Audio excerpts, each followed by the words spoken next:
I'm Alan Weiss, and this is the writing on the wall.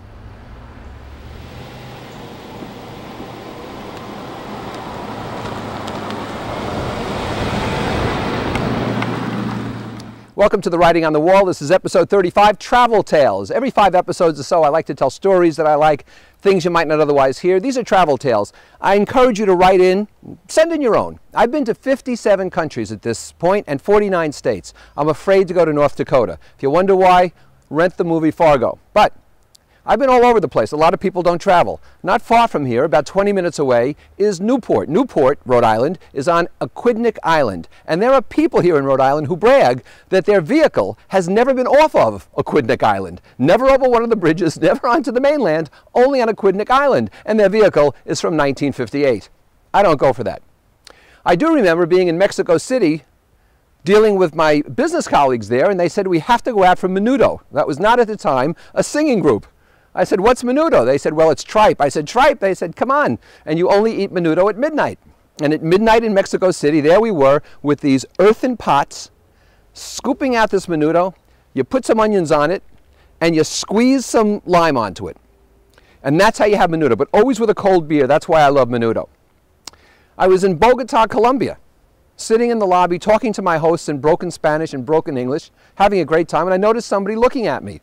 I turned around, and at eye level with me, since I was sitting on the couch, was a 120-pound German Shepherd staring at me. I looked up at the soldier who had his leash, and I said, what's going on? ¿Qué pasa? And he told me that this was the bomb-sniffing dog, and his beat was the hotel lobby, the best hotel lobby in Bogota, Colombia. Apparently, I passed muster with the dog. I'll tell you about my trip to Macau. I was in Hong Kong at the Peninsula Hotel, and I walked down to the ferry, and I took the ferry from Kowloon over to Hong Kong, and I took a taxi in Hong Kong over to the high-speed ferry dock. And I got a first-class ticket on the high-speed ferry to Macau. That took 45 minutes. And I got to Macau, and I got off, and I went through, at the time, Dutch immigration. That took another 45 minutes. After Dutch immigration, I got into another taxi and finally went up to the gambling casino. At which point, the man at the door said, I'm sorry, you can't get in here with shorts on. Back I went to Hong Kong. Otherwise, it was a great trip. I was in Melbourne, outside of Melbourne, Australia, at a game preserve. And the bushes start to shake, and out walks a wallaby. A wallaby is like a miniature kangaroo, excuse me, you folks in Australia, but really is, about this big. The wallaby walks up, looks at all of us, and grabs a bag of chips from a kid. The kid holds on to the other end, starts screaming. The wallaby starts screaming, back and forth, back and forth. Finally, the father ransomed the kid's chips with chips that he threw on the ground. I like this wallaby. I went to Tokyo with my wife, and we insisted on trying fugu. I think that's how you pronounce it. It's blowfish, and it can be poisonous. I mean, the ritual is that if a chef doesn't prepare it right, it can poison the consumer, and the chef has to commit harikari. In any case, I said, I wanted fugu. You can't get it in the States. At least at the time, you couldn't. And I remember getting into a limo downstairs to go to fugu, a restaurant. They only spoke Japanese, and 2 assistant managers at the Okura Hotel begging us not to go, holding on to us not to go. My wife said, is this really a good idea? I said, you know, I think we should try this. Excuse me, how do I get to Carnegie Hall? Practice. Oh. I was in Beaumont, Texas. It's just outside of Houston. And they said, you have to go to Boondocks. I got directions to Boondocks. I drove my rental car down the highway onto a dirt road in between trees, and I wind up on what looks like a Louisiana bayou. Up on a little bluff is Boondocks, a shack that's a restaurant that all the locals talk about. I look out the window at this lagoon, and there are gators, you know, just their nostrils and their eyes above the water, sort of cruising around, big turtles on logs. Waitress hands me the menu, chewing gum, says, how you doing? I said, fine. She said, would you like a beer? I said, well, sure. She says, I'll be right back. I open the menu, there are 23 entrees. Every one is catfish, every one. The waitress comes back, she said, what do you have, hon? I said, how's the catfish? She said, it's very good. That's what I ate at Boondocks. My wife and I were in Thailand, Bangkok, and they said, why don't you go to the floating market? We said, great idea. And so off we go. We get in an outrigger, one of these little canoes where they take you around the floating market. My wife says, are there any gators here? I said, of course not. This is Thailand. There are no gators. 30 seconds later, a little gator surfaces and looks at my wife. She says, "What's that?" I said, "Would you believe it's not a gator?" And the guy with the boat said, "Actually, it's not. It's a caiman." Oh, it was only about 5 feet long. I was in Finland as an exchange student in my high school days. And the Finnish student who had come over, who's now the ambassador to France, by the way, from Finland, set me up with a date. You know, we were both juniors in high school at the time. And her name was Pirkko, lovely girl. And Pirkko and I had dinner and a lovely time, and we were on her back porch and sort of got lost in the evening. And then her parents came out and threw me out.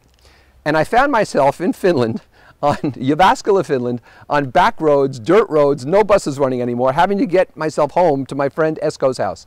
And I managed to do that. And later on, after my wife and I were married, I told her about this exploit. And she always wondered if Pirkko ever exists. You know, did Pirkko really happen, or was I just making that up?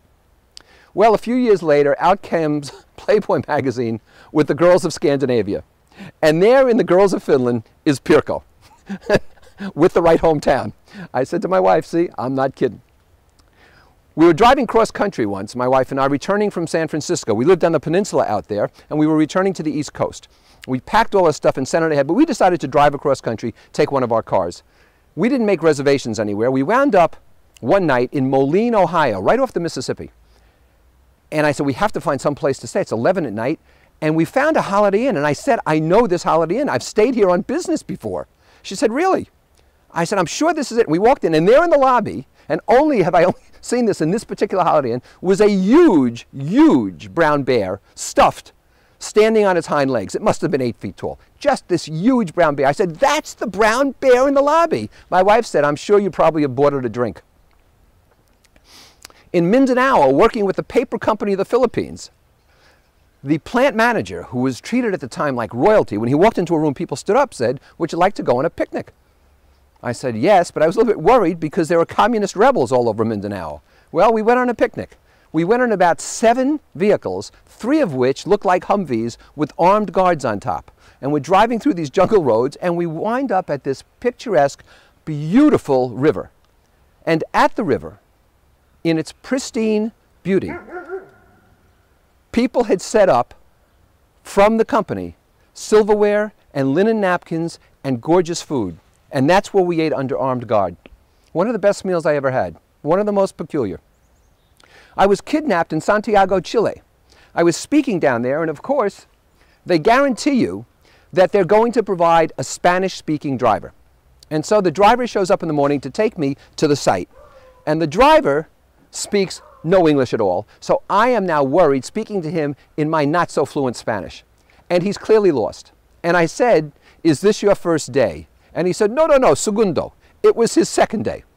Now I'm starting to worry. Did the right agency really send him? Has he picked up the right person? Is there something going on here? And I see him gesturing to another car, and they're making hand signals. And I said, "I'm being kidnapped in Santiago. I'm looking for my cell phone. I'm praying that it works." And he's trying to calm me down, but it's clear I'm being kidnapped. Finally, the other car and our car both wind up at the speaking facility. I got out and I said to the other guy, "Who are you?" He said, "I'm his brother. He asked me how to get here."